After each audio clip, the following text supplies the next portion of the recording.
Hello and welcome to the Aten Inquisition, where we spend a little bit of time getting to know the populace of the Kingdom of Atenveldt. We're your hosts, Morgan and Elizabeth, King and Queen during the never-ending plague times. Tonight we are talking with Baroness Irisko. Irisko, would you like to tell us a little bit about yourself? Full name's Irisko Aranyas. Been playing for about 8 years now. Been in the Barony of Twin Moons the whole time. Been in Arizona my whole life. Never lived anywhere else. So always been an Atenveldt person. Probably always will be. Every time Connor thinks about moving, I'm like, but Atenveldt. And he's like, okay, fine. Do a little bit of everything. Art, service, hanging out. Whatever I get into, I guess. So how did you find the SCA? So it's kind of funny. So Connor and I both kind of found it about a year before we started dating separately, when we were both still living with parents, so we couldn't really participate then. And then we started dating. We both kind of at the same time were like, hey, there was this one thing I saw this one time at the park. And so we both went to check it out, and then we just kept going and never stopped going. So it was something that we've always done together. Cool. Do you have a favorite story from when you started playing?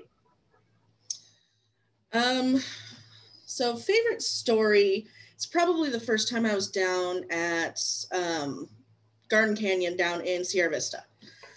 Connor and I both haven't really traveled down there before, so that was interesting. Driving 3 hours, that was probably the furthest either of us had driven away from home before. Get down there, pitch black, never been to this site, never been on the base.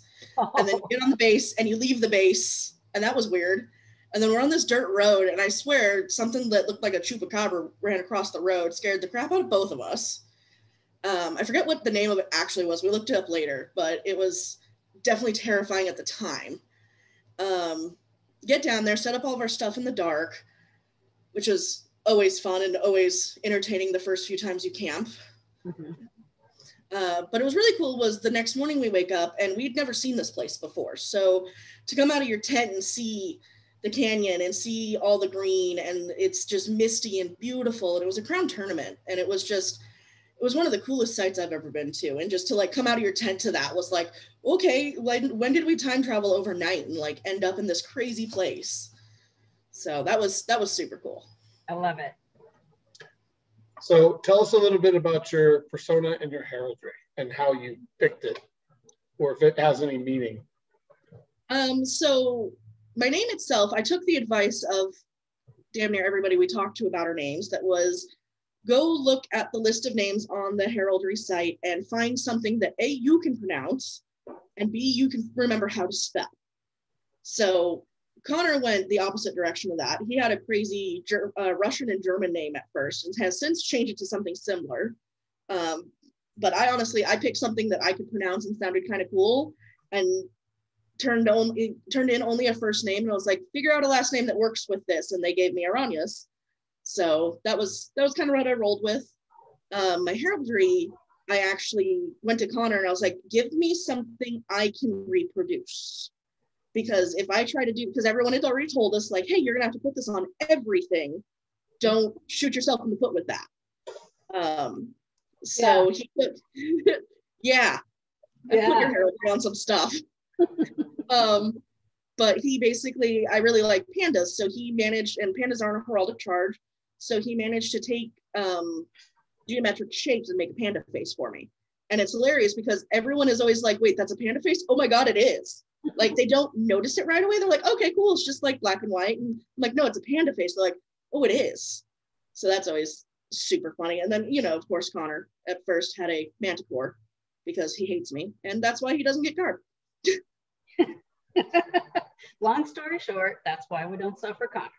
Well, that, and he has something against straight line construction and always wants late period, and I'm like, no. Nah. I barely sew for me. You're not getting anything fancy.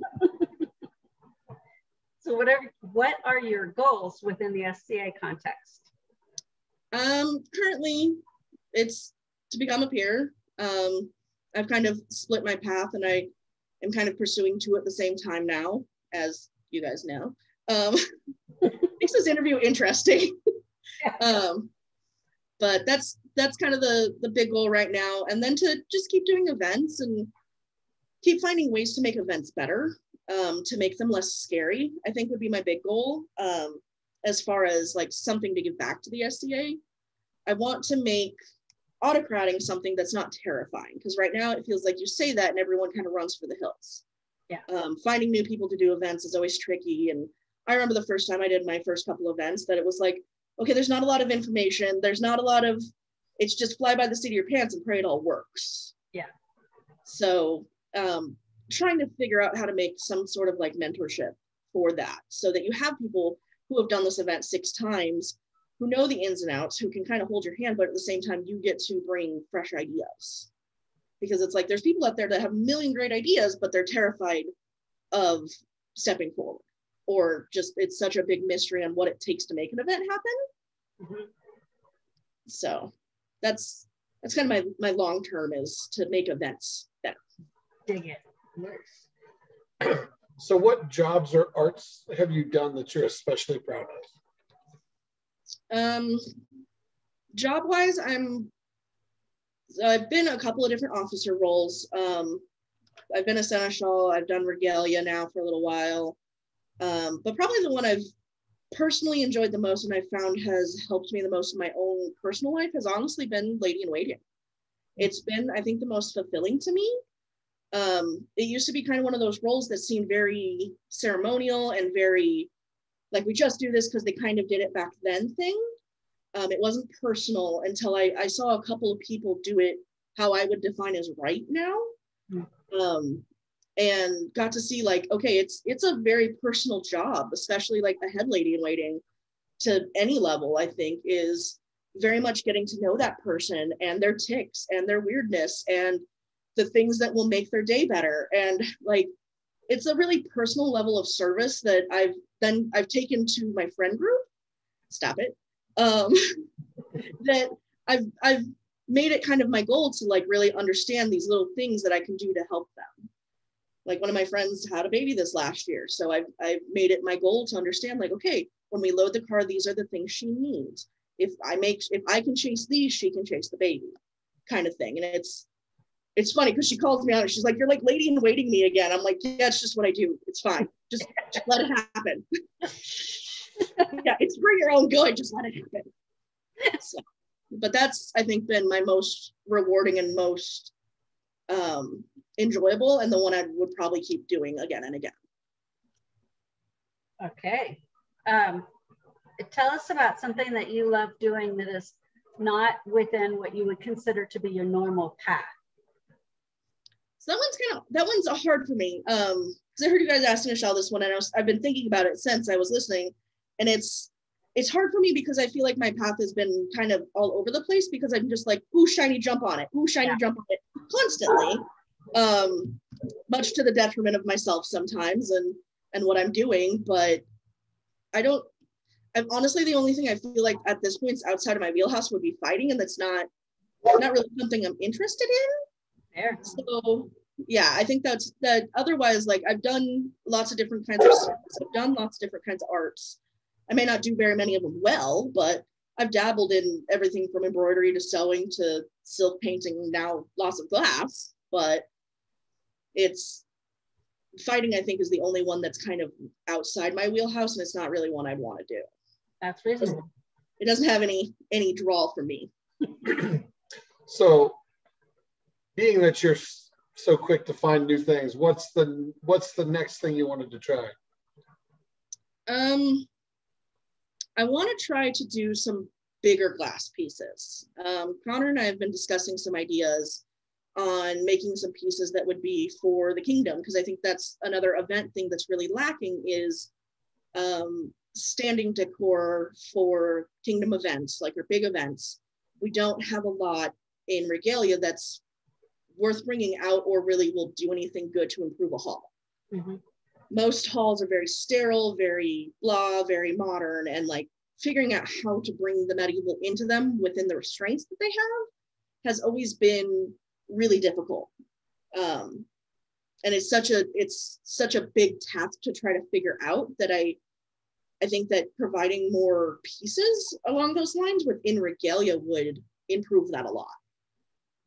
So like I want to replace the stained glass walls with real stained glass. And it's Cool.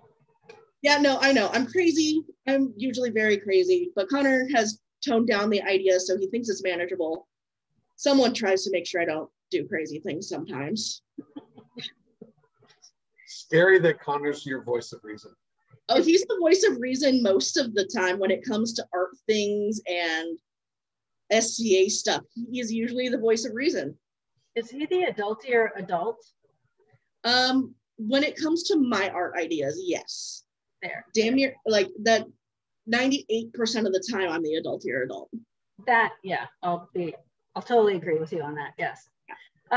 Okay, so if there was a new player that showed up and they saw you across the list field and they said, who is that? What would the person they were talking to say that you were known best for? I mean, it's hard to know, but I would hope they would say service and doing crazy things and coming up with crazy ideas, but you know, most of them come to fruition. And I would hope it would be service and bringing some new elements, and because it's hard to know what anyone's going to say about you, but my hope would be that it would be along those lines. So what advice would you give to a new member? So the same advice I got, which would be try all the things, commit to nothing, and then hope that they actually listened, because I really didn't. I got really lucky though, that I ended up with a group that did slap my hand effectively and was like, stop it. And like started like controlling that a little and giving me real direction for that energy. Because I started playing with some other individuals at the same time as me, and we basically followed the same paths right up until we got peers. And then they weren't as lucky as I was, and they've burned out. They don't play anymore. That's unfortunate. Yeah, and it's you can see it directly is they came in too hot and they burned out, whereas I got really lucky in that I found people who were like, okay, calm down just a little bit, like this is all good, but like chill out just a little. And like here's direction for this, and you know, and real support I think is definitely invaluable within this game. I would agree. It helps to have people who aren't afraid to tell you no, I think. Yeah, and honestly setting boundaries and helping you understand those boundaries, and just having, I think some people also pigeonhole themselves into only listening to one or two people. Oh yeah. End up in this weird bias where I feel like I've been lucky that I have a really good direct group of people that I talk to, but I also have a lot of other people that I'll go to and be like, is this idea crazy? Is this weird? You know, or what's your opinion on this? So that I'm not just in an echo chamber. Mm-hmm. Okay, so who inspires you? As corny as it is, it's gonna be Ro. I feel like Ro inspires us all. Yeah. I feel like Rose, she posted something the other day it was an interesting reminder, like, hey, you guys, you all think I'm amazing, but like I also suck. You know, I also have bad days. It's also all terrible. And like I don't feel amazing. And it was a good reminder, but she's definitely one of them. I want to be Ro when I grow up, if I ever grow up. You guys for sure, both my peers basically. So of course you two, gonna be squishy. Trying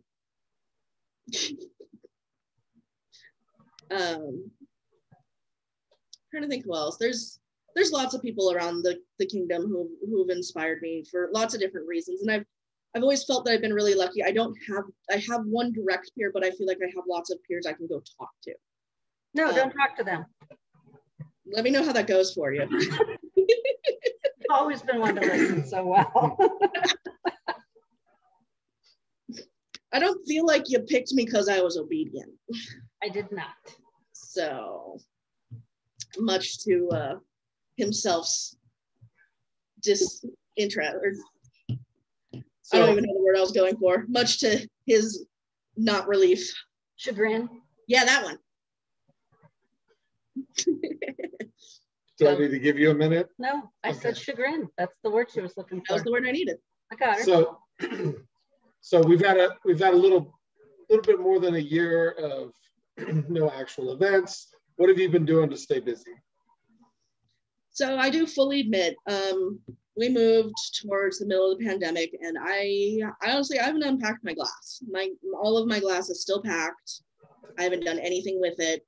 It was a little bit too depressing, you know, it was so deeply tied to the SCA, I couldn't even do modern projects.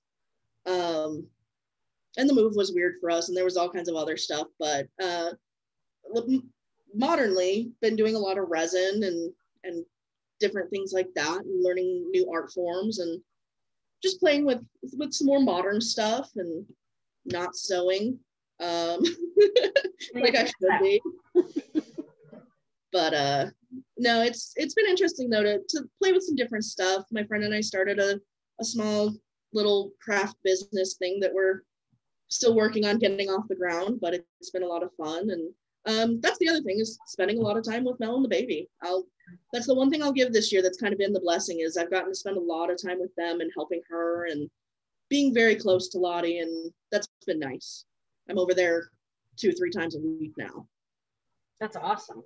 Yeah, and Lottie is a lot, and it's definitely, I think, been good for Mel to have another set of hands to, outside her husband who has to deal with it all the time, someone who can come over and be auntie, and you can scream at me, I don't care, you don't do it to me all the time, and I can leave. Right. So it's not as bad. And it's so good for her also to get just a little bit of relief. Yeah, I'm like, okay, I have the baby, she can scream at me for 15 minutes, you're gonna go take a shower. You're gonna go eat a meal, like you're gonna go away for a minute. Just go drive your car for a few minutes. Yeah. So on a somewhat more personal note, I wanted to tell you that we had we had AC companies come in over the last few weeks to quote systems or whatever, and one of the guys that came in, he gets all done with the quote and he's standing here talking with me, and he says, okay, I just have to ask, what's the sticks in the backyard?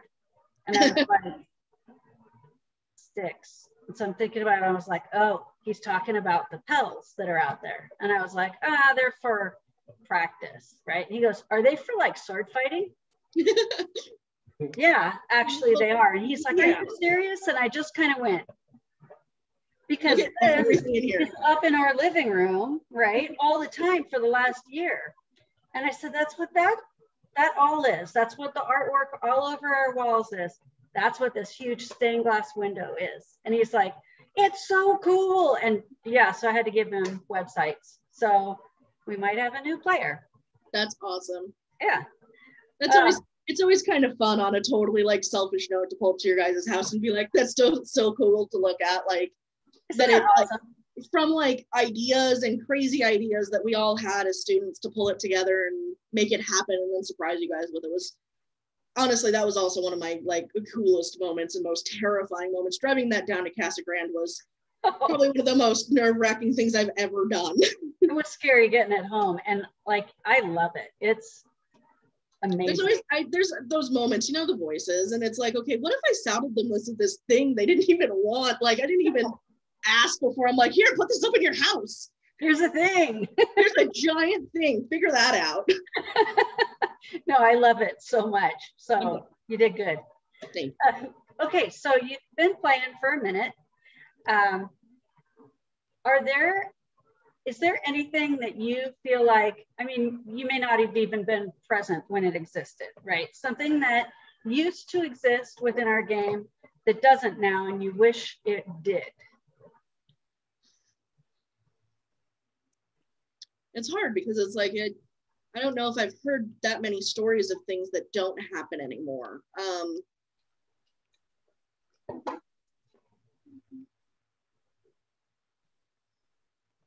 I feel like I've missed seeing some of the really high feasts. I feel like since I've played, feasts have been really on kind of the downslide, like we just don't have them as much, or they're very kind of, I hate saying this because it's totally discredit to the feast stewards, but it feels they're not nearly as medieval as like you used to hear about, or like these big high events that were all of this cutlery, all of this pottery came out, the table decorations, like you can kind of see where like we do some things that have echoes back to when they were big and amazing and crazy, and now it's not nearly as much.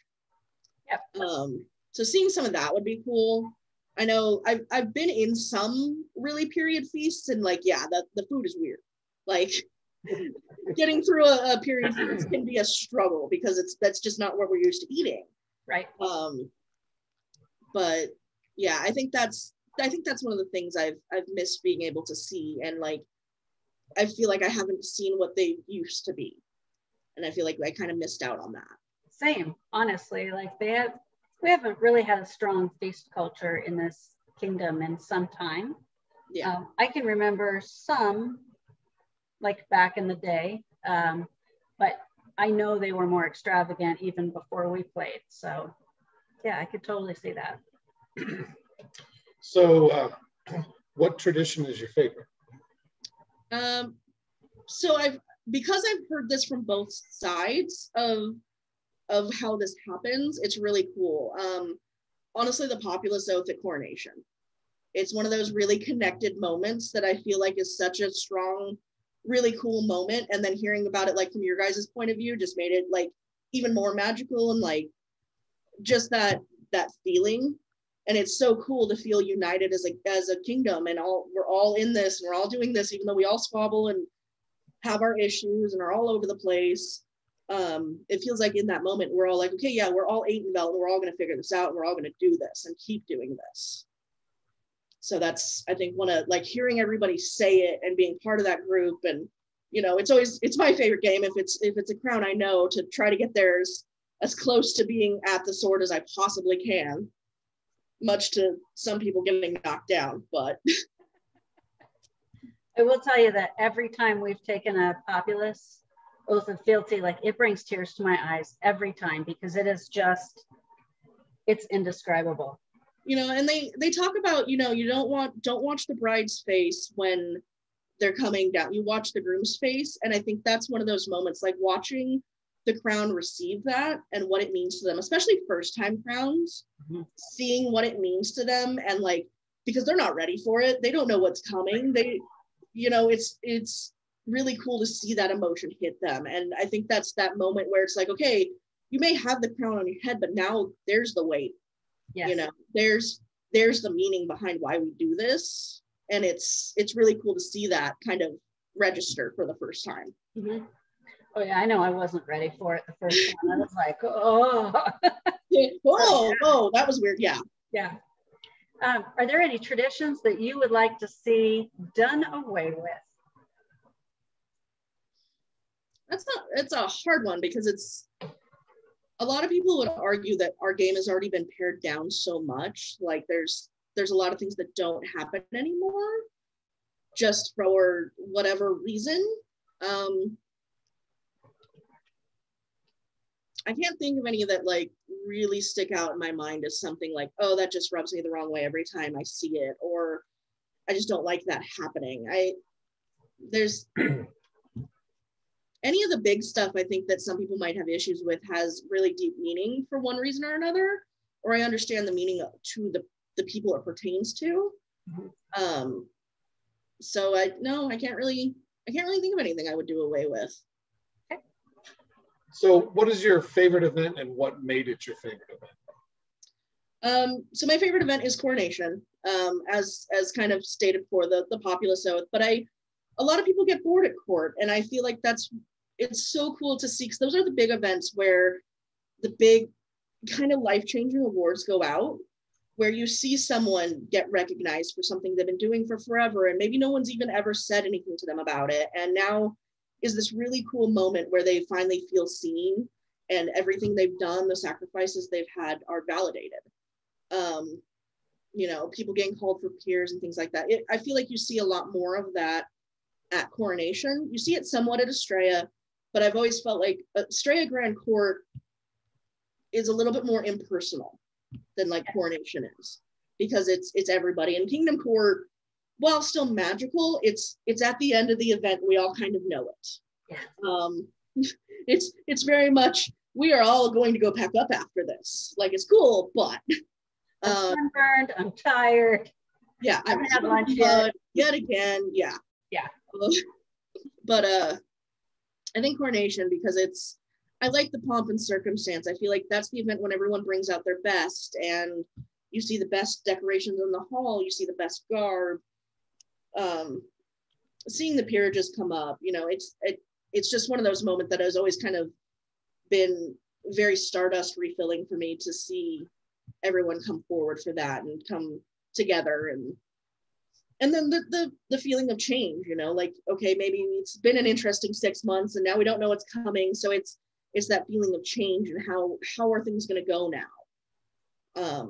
And then from the backside of it, you know, either running the event or being one of the people that's in the stepping up group, it's a crazy day because there's so many things going on. We're all going 50 directions, but we're going to pull this all together. And it feels like every time it goes better and smoother and it's cooler. And that's one thing that's been really fun with you guys. It's like every time you step up, we notch it up a couple more levels. So it's always fun to see where it's going to go that time. I do like to make a spectacle for coronation. I don't know. So if you could describe a perfect event for you, what would that be? I definitely have to say somewhere cool if it's outside. You know, it's hard because right now any event, I'll take any. I'll drive to Sierra Vista and Flagstaff in one day. Just give me an event. Mm-hmm. I wouldn't even mind it. Like, let's go hang out in Yuma for a little while. Like, let's just have an event. Perfect would be, you know, those years we've had Estrella where it's been a little bit chilly and a little bit of rain, but not crazy. So we're not all dying during the day, but we have a reason to put on the warm stuff at night that we never get to wear. That's also pretty and fun. But camping and good weather, I think, would be the big ones for me. Do you have a favorite Out of Kingdom event? So I've only been to 2 Out of Kingdom events. I've only been to Starkoff and Ewell a couple of times, and now Great Western. And they both had their own special places because of the different things that went on there. Great Western was a lot of fun. It was a weird event at first because it was one of the few events I've ever been to where I'm like, I don't have something I'm supposed to be doing. Yeah. In any way, shape, or form. And I'm like, what do I do with myself for 4 days if I have literally no jobs? Which turned out to be a lot of shopping. I was just like, well, if I have nothing better to do, we're gonna go spend all of the money. No, it was fun though. It was cool to see other traditions. It was cool to see just a war from a different point of view, and you know, not be in home turf, not be in everyone's coming in. We were the people that were coming from out of town. And but I love Starkoffen because it's the crazy event where we all go up there and we mob their event, and their event's always amazing. The site tokens are always the best. Right. Can't even compete with that. And then we go hang out on the strip as a group. And that's my other favorite part about any event is the after. Yeah. I love going to dinner after an event because it's like, okay, we all put away the hats, we all put away everything we dealt with all day, and we just hang out together and have a good time and talk about the day. And so throw peanuts at each other. So many peanuts at each other. How will we even go to Texas Roadhouse anymore? They don't even have peanuts anymore. I know. What are we gonna? We're gonna have to bring our own peanuts. That's gonna go really well.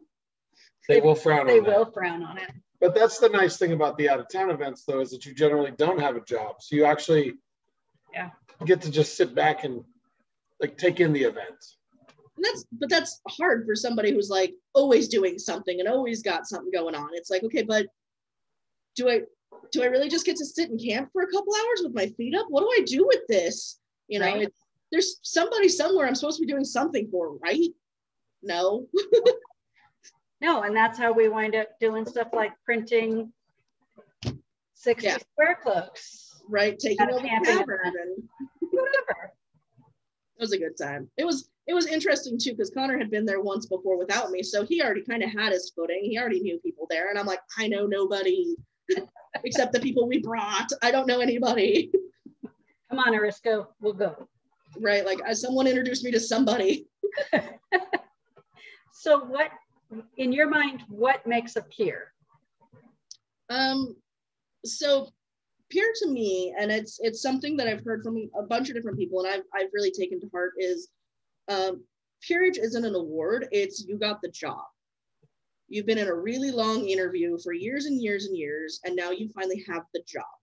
Yep. Which I don't think a lot of people realize. And that's why I think we see a lot of peers who all of a sudden like, oh, cool, I got the thing, bye.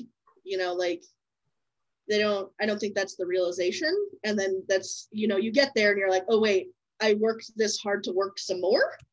Yeah. Yep. And to probably work harder and to be seen in a whole different way. So to me, peer is you got the job and now you need to do it better because now everyone sees you. You walk into any event or even before or after an event, you are pretty much on stage the whole time. Yep. You know, it's the expectation of you are a peer all the time. And it's daunting for some people because, you know, you take off the stuff. I don't want to be that person anymore. Maybe I want to go yell at somebody or I want to kick something and it's realizing you can't do that. You know, you can't have a bad day if you can't own it and stuff like that. You know, it's. You know, but I think that's a misconception though, because you're allowed to have a bad day. It's. How do you deal with it? It's how you deal with it, or even how you make amends. Yeah. If your behavior was poor, it's what you did to make amends that make you a peer. Yeah, and that's what I kind of mean by the No, yeah, we're all human. We're all gonna have a bad day, and we're gonna say something stupid, and we're gonna offend somebody. But it's the owning it and understanding that, like, okay, I messed up. Just because I have whatever chooky doesn't mean that I'm always right. Right. You know, I think that's the weird mentality you see sometimes. Yeah. Well, it's because on the way to peerage, everything is very personal. It's very about me. I'm focused on me. Once it happens, it switches. Open up, now it's outward. Everything is outward. Yeah. It's all about them dealing, helping others. Yeah. So. Yeah. It's no longer, I'm not in the spotlight. I don't need to make myself be seen. If anything, I need to make myself less seen so other people are. Yeah. So what's something that you'd like to see the peers do that would make it better? I think one of the big things is making it a little bit easier to be very straightforward and clear when students, because I feel like there's this weird double talk as a student where, well, one day when I'm a peer, you know, if I'm ever there, if I'm ever found worthy, like, I feel like that's the way we have to talk. Yeah. Otherwise we come off as wanting it too much or assuming something. And that, you know, there's always the people that are, but I feel like everybody has to change the way they talk for those few people that do that. And it makes it so that, like, okay, am I supposed to be openly chasing this? Is it supposed to be, how clear do I make my intentions here? Or do I have to do this weird sidestep game and this weird demurring game of, oh, thank you so much for the compliment, but, you know, it's fine, everything's fine, you know? I think that would be something that would be nice to see from the peerage. It's okay to say you want it. It's okay that is your goal in the game. Even when we open this up with well, what's your goal in the SCA? I had a moment where I'm like, you don't say that your goal is peerage. Like, it feels like a weird taboo. You know, even though you two are very aware that's what I want, that's what I'm going for. But, like, saying that out loud sometimes I feel like you have to be very careful who you say it in front of. Yep. Or you have to add all these weird caveats. You know, like, students talk about, like, that one day ceremony and, okay, well, if I'm ever there, this is what I'd like for my ceremony, you know? I feel like there's a lot of weird double talk there, that it would be cool to see some of that come down from the peerages of, okay, it's okay. Like, here's how to talk about it in a way that's both real to your intentions, but doesn't come off as assuming. Well, yeah. And it's funny because it becomes kind of a double standard too, because we know you want it. You asked for a belt. Yeah. You know, especially for, you know, people who are students to appear. You asked for a belt, or you accepted a belt. So you've already made your intentions clear. Yeah. So you should be free. Yeah. You should be, I mean, you shouldn't have to reserve yourself on how you say it's something you wish to obtain. But even as a student, like I've had my belt for a minute, and there have been older peers that I've gotten my hand slapped when I talked a certain way. And they're like, you don't talk like that. You can't be like that. You know, it'll get back to the circle, and then that'll hold you back. And like, it's this, and I know some of it is an older perspective and maybe a more archaic perspective that is getting weeded out, but I think it's still very prevalent. Yep. Well, and I think to some extent, some of it has probably been, and unfortunately, I don't know how to fix the problem, but some of it could possibly be that was somebody else's experience, or they saw that held somebody else back. But yeah. I'll bet you that wasn't the real thing that held that person. It's just what they were told back. It's what they were told. Yeah. Yeah, and I think some of it too is it even within like modern stuff, we're kind of taught that you kind of have to be a little bit more demure. You can't just say the things you want. You can't just, so we bring it into the game as well. And especially like in Connor's and I's age group, playing with people that are a different age group than us, we always feel like we have to be a little bit more careful. Yeah, generational difference. Yeah. And it's something that I think we both feel in a lot of different things, not just this. So it's an interesting aspect to the game sometimes. Yep. I don't know. I'm pretty sure I act younger than you are. So we all know you do, but there's definitely times though where like we both will question, are they just keeping us around because we're a student and we're kind of in the group, or do they actually like hanging out with us? And it's half of it's the brain weasels. They're evil, they're weird, but like at the same time, you know, hanging out with people that are closer to our parents' age, like it makes it a little bit. I said sorry first. Did say sorry first. That's a Malort marshmallow. I don't want a Malort marshmallow. That's the point. I had to explain penance to somebody the other day, and they're like, "But why?" I'm like, "It's so you don't do the thing." Duh. But it's that weird question you have in the back of your head, you know, especially like doing stuff outside of the SCA even. It can be something you question. Yep. We like having you around, just for the record. Thank you. That wasn't me fishing for that, by the way. I know. So tell us your favorite story to tell around the fire. Okay, so gonna get squishy again. Probably my first Defenders. I was hanging out with another person who doesn't really play anymore, Heather Allen, and we were talking about, at that point we'd been playing long enough that we were talking about our someday dream peers, who would be super cool if we got asked to be their students.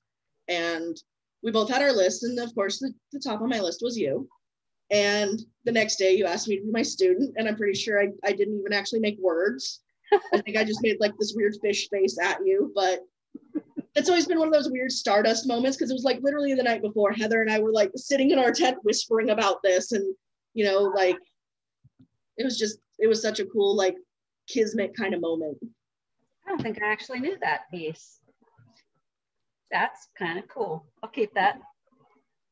So tell us something ridiculous that's happened to you or you've done at an event. Okay, so we were at Middle East Feast. It was Tinka's elevation, and I was in her procession carrying her banner. And Connor had just come back to kind of playing. He had been gone for about a year and doing work stuff and other things. And he got called up all of a sudden for his white scarf, which was a complete blindside to both of us. Neither of us had any idea this was coming. And of course, I'm standing in line with Tinka waiting to do her thing because she was next. And I'm doing this like weird switch thing, like looking between the two of them, like, what do I do? And she's like, go. And I chucked her banner at her, like at her, and like ran up there. But it was just this weird, like, what do I do? There's two different things going on here. And it was just a crazy moment, and it was super cool. And she gives me grief about it too this day. She's like, you threw my banner at my feet and abandoned me. I'm like, what was I supposed to do? Hey, you didn't lose the banner. You didn't lose the banner. But did you die? You did die. But it was super funny, and she still gives me grief about that to this day. She's like, you just chucked it at me. Yep. But it was just funny because like even later the other white scarves are like, so you were supposed to know you were supposed to have an idea this was happening. We're sorry you didn't know. Surprise. They didn't even know it was happening, which was super funny because they didn't even have a scarf prepared, nothing. So it was a real fun moment. But it always makes me laugh because it always seems like he gets these really high-level rapier awards when he's been gone for a year. You guys gave him his links after he hadn't been playing for a year. So he started playing and then work stuff happened and he wasn't playing. And then he comes back and he gets his white scarf. We're like, how do you keep doing this? Weirdo. Okay, who's your favorite food merchant and why? The meat pie guy, hands down. Why? Yeah, hands down. That guy, the meat pies are amazing. It's one of the probably the most filling filling foods on the like merchants. But he also has the strawberry shortcake thing that's really good too. So he does have good desserts. But Connor and I always joke if we find him at an event, we're both just gonna slap hundreds down and be like, when we run out, let us know. Like, can we just, here's the money, give us the pies. They're so good. We'll just show up. We just have a tab. Let us know when we run out of money. We didn't bring any food to the event. We're just eating meat pies all weekend. I mean, that's legit the last Estrella. We're like, we're not packing lunches. We know we're going to go eat meat pies every day. Yep. So why even put it in the cooler to rot? We'll just go get meat pies. They're so good. They really are. They're like what you want a Hot Pocket to be. Like it's everything you want it to be. And it's so filling and it's warm. And it's just perfect. And it's always sad when you get there and he's like, I'm out of all of the good flavors. And you're like, I guess I'll take a sausage. I don't want curry. Yeah. So I know you haven't been to a lot of out-of-town events, but sometimes the best part of the adventure of an out-of-town event is the trip getting there. So do you have any stories of the trip? So I actually do. When we went to Great Western War, we couldn't get as much time off as the people we were going to be traveling home with could, because they make a whole big thing out of it. They go spend a week at Disneyland beforehand and then go to the event, which is super cool in one day. But to avoid having to drive out ourselves, my grandpa has a personal plane. So we got him to fly us out to Bakersfield, and the group came and picked us up. And I've never been in a tiny airplane like that before. That's a little terrifying. The wind definitely grabs those different. But it was a long trip, but it was better than the drive, and it was just super fun to be like, yeah, we just flew in for this event, and my grandpa thought it was funny. He had a great time with it because it was an excuse to fly his plane. So it was cool, and then we drove back with them, with Malice and them on the way back. But it was like this weird rock star moment of we just flew in for the event. Private plane, you know. Private plane. Yeah. All we served was Uncrustables for the flight meal, but it's fine. I'm just sitting in the back seat handing up Uncrustables to him as we're going, because Connor sat up front with my grandpa, and I'm like, I'm going to sleep, guys. Here's some Uncrustables. So you had to double as a stewardess. A little bit, yeah. There's that in waiting stuff right there. There it is. But at least I wasn't up front, and like I couldn't touch anything important. I'm like, I'm staying back here. No dials and switches. I gotta tell you, that seems more terrifying to put Connor in a place where he could just touch things.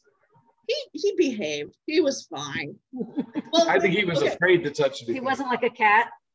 Well, no. So my grandpa also had a good time showing him, because it's always one of those fun moments. He's like, I get to tell somebody new about all of this. So Connor got a slightly involuntary lesson on flying for 3 hours. Total captive audience, right? Did he? Oh yeah, like he could go anywhere. Did he let him take the controls? For one point, yeah, and it was interesting. It was an easy spot though, and it was just like, just don't move it too much and you're fine. But yeah, no, he got to for a little bit. That's cool. I don't know. I just see Connor going. Whee! Yeah, right. We can loop it. Yeah, no loop-de-loops in the little plane. He could do a loop-de-loop. So my grandpa also he's the crew chief for the B-25 out of the Commemorative Air Force, and he could loop-de-loop that. That's pretty crazy to see. Okay, so what skill have you picked up from the SCA that has translated over to your modern life? So the lady in waiting thing, just that super like weird awareness of little things that make people tick and like how to kind of work around them. Mm-hmm. What else? There's other stuff. I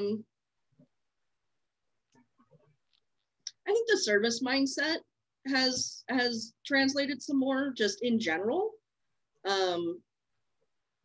You just find yourself like picking stuff up and volunteering to do things because it's just what you do all the time in the SCA.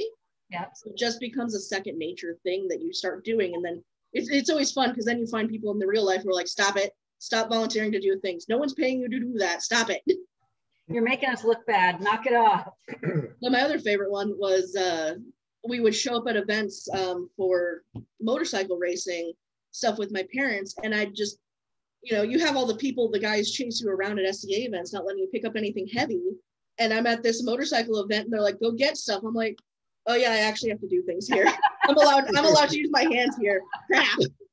I actually have to go pick up heavy stuff here. I have thumbs here. What happened? Like, wait, where are all the squires? Crap. You have to bring them with. Yeah. That's what the squires are. So who or what helped solidify your decision to seek peerage? Definitely Liz. Seeing her get her pelican and then learning the whys behind it, because at that point, like, I didn't know you guys very well. So like, just, it was cool to see the amount of excitement that went behind it and then learning the why. As on the Laurel side, honestly, Melissa, Casca and Melissa, we were at Middle East Feast when we did the big Known World event and she was cooking. And I kind of mentioned that somebody we know who's also on this video kept nudging me towards doing art stuff, not very nicely. Yeah, You're welcome. Thanks. I'll admit it. You totally did. And I kind of made the comments. I'm like, I don't know if I ever want to be a Laurel because it feels like that's a little bit of a snake pit. It feels like there's a lot of drama there and a lot of just nonsense. And I'm like, I don't know if I want to be part of that. And she's like, well, if it's going to be a snake pit, be the baddest snake. And I'm like, oh, damn it. Well, there it is. You were talking to Medusa herself. Really. I was. But it was, I think the term was shark pit. And she's like, well, then be the baddest shark. And I'm like, well, if that isn't some advice that now I don't know what to do with and I can't really deny, crap. One day I'll have to tell her that she did that because she was definitely one of the people that was like, okay, fine, I guess I got to do this now. Like, I have no more excuses. There's no more, I can't say I'm not doing these things and just, like, I just need to own up to it and do it kind of thing. Well, and I would say a lot of your art you do also as a service, like making site tokens, which by the way are super cool. I think that's one of my weird like passions that I know like doesn't get that much notoriety. Like at the moment it's super cool and people are like, oh, that's cute, that's fun, but it's in the long term, I think people, you don't know who made the site tokens necessarily or where they came from or whatever, but it's been like one of my personal missions to make them. I want the site token to be something that reminds you of the day and is worth keeping. Yeah. Even if the event was kind of cruddy, I want that $15 to be a little bit worth it for that site token. Right. So I keep challenging myself to make crazier and crazier things for site tokens. The crowns kind of killed me a little bit, but it was so cool to execute though. It was so cool to finally to get to that day and put them out and be like, look what I did. It was crazy and I killed myself, but look what I did. And people were like, how do I get one of those? Like, yeah, that was a thing. It was fun. Okay. And the hands were fun. Everybody has their first crown, like that's my crown, forever crown. Who's yours? Probably Ivan and Yanka, honestly. I came in the middle of the end of Tristan and Damiana's second reign. I don't remember who was right after them then. might have been, it was Ivan, right? Was it I them? didn't follow Tristan, yeah. Okay, yeah. So it I was. know because I lost that final. But yeah, no, seeing them, and then because it was the first one I had saw, and it was the first coronation I saw. Yeah. And then honestly though, but like Ivan will always be one of those people that's kind of forever amazing to me, and he just is in general. Like, he's a cool dude. But he sat down with Heather Allen, and she had such a crown fear. Any coronet of any kind freaked her out. She just didn't know what to do with that. She was spinning at the time on a wheel, and he purposefully set his crown down like on a table away from them and came and sat with her for like an hour and just talked. And it was one of the coolest, most human things I'd seen a crown do at that point. That was just super awesome. And he's full of stories like that. Like, he's got so many cool stories where he's just a human dude, and he, you know, the crown's cool, but like, he's still an amazing dude. Yep. So that was super cool to see. And just, it forever was always one of those moments that was like, okay, yeah, they're always kind of crowned to me. So, I mean, and then there's you two, because you won't stop raining, but you know. Hey, this is not our fault. Not even just now. This is raining. so mean. So many more marshmallows for you. I mean, who would you like to see rain, since you are evidently tired of seeing us rain? I didn't say I was tired of seeing you guys rain. It's just always fun. It was Casca and Miss for a long time, just because it was, I think everybody wanted to see them rain. Oh yeah. Valora and Nikita. I think that will be hilarious. I think it'll be a good time. And we all know it would be Valora, and that's okay. And I think that would be amazing to see. I think she would be a really cool person to do that for the first time.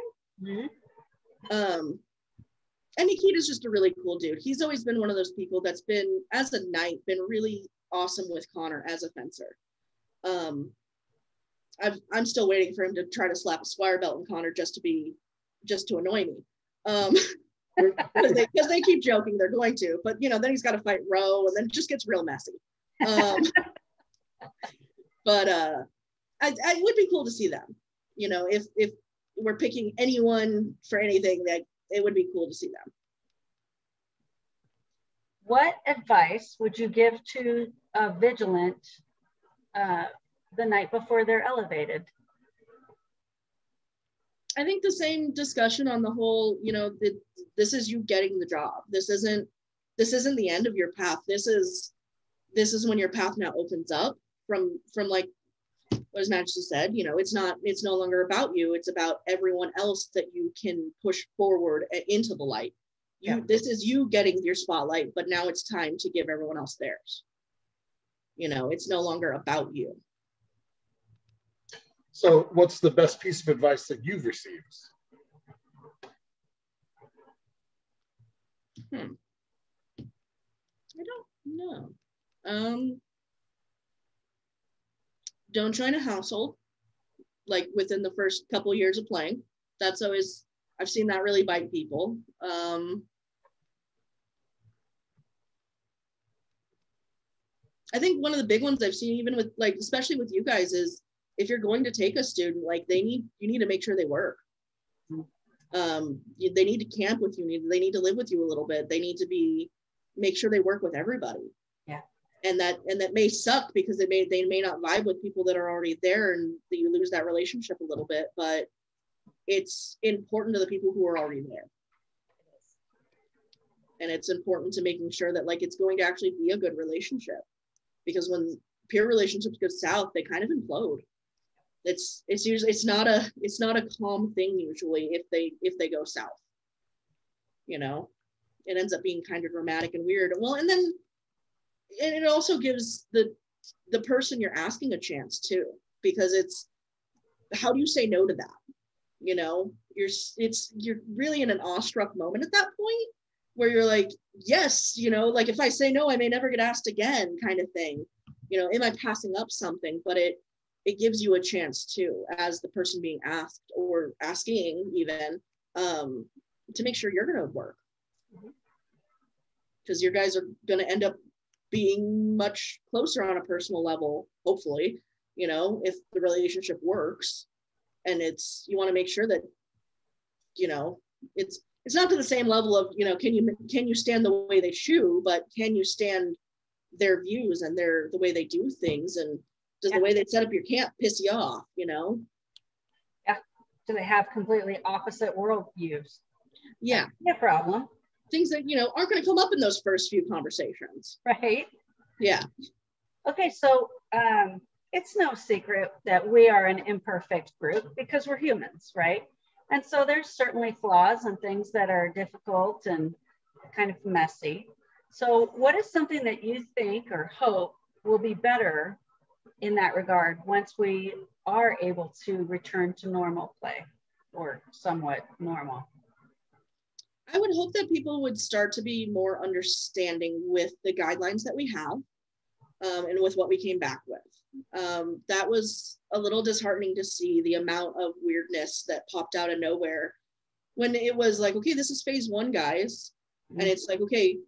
And it really made me want to call a couple of people out and be like, so have you ever done an event? Do you think any of us want to do any of these things? Do you think any of us want to check your temperature and yell at you to wear a mask constantly and not have the events we want to have? No. You know?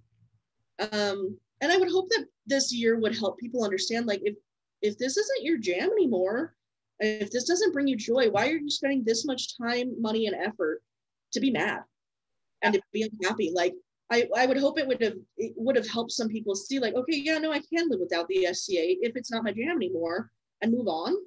Mm-hmm. Because I feel like we've ended up with a lot of jaded people who this is all they've got, and this is the only way they see their people, and I get that.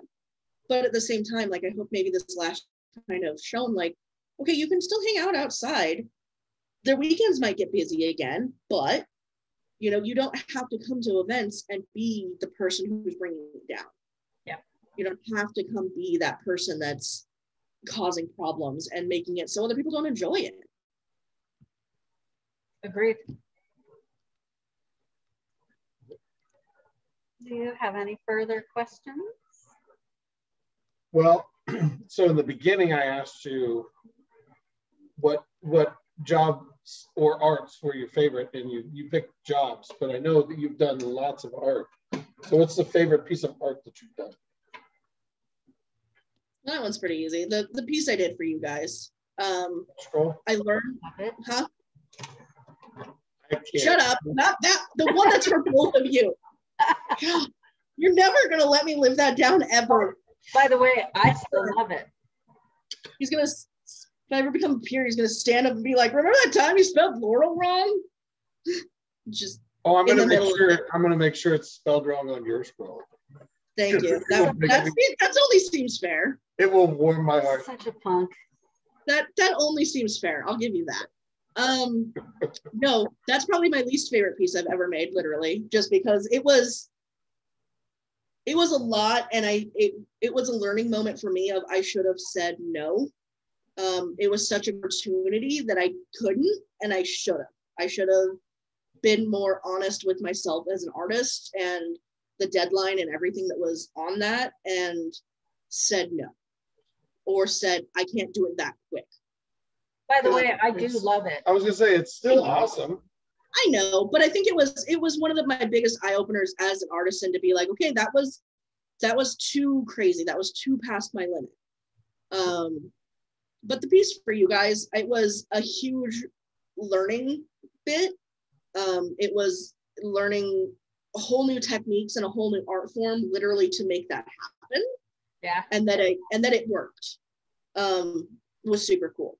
And that it kind of proved to myself, like, okay, I can have these crazy ideas and I can do them if I manage myself right and if I actually manage my time. So that was super cool.